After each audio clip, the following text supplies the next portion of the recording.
The Tour de France is without doubt the most exhilarating, toughest, grueling test in cycling. People from all over the world take part, and quite simply, it's one marathon endurance test. It's the World Cup of cycling.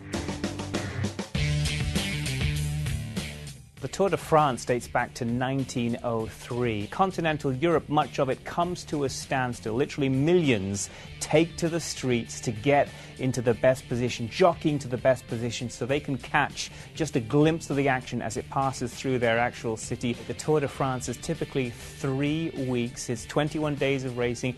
You've got a total of 20 stages in addition to the prologue. 2,000 miles in total. Typically, we'll start with the prologue, which this year was in Belgium, but in the past it's been in other European cities. And you get the individual time trials, and you get the mountain stages with the Alps, the Pyrenees, which really do make or break a competitor's chances. And then the big conclusion, the big spectacular arrival along the Champs-Élysées in Paris. Tour de France competitors are all part of teams. The winner of the Tour de France is determined obviously by the lowest aggregate time at the end of those 20 stages. They take the best 3 times from that individual team and they basically add them up at the end of each stage. And the leader of the team, if you like, will get his hands on the famed maillot jaune, as the French call it, or the yellow jersey.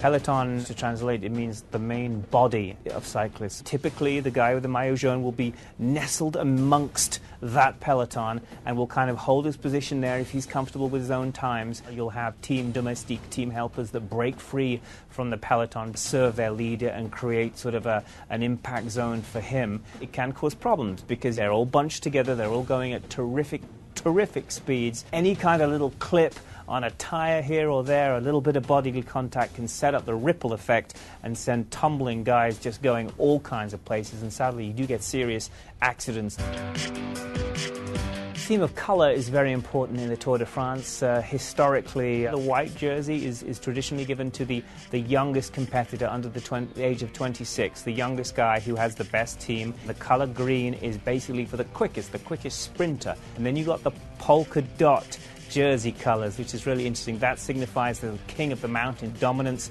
through the mountain stages. But the one that everyone wants to get their hands on is the yellow jersey. The French call it the maillot jaune. And as I say, if you are king of the Tour de France, you will end up with the maillot jaune, and it's a proud moment indeed.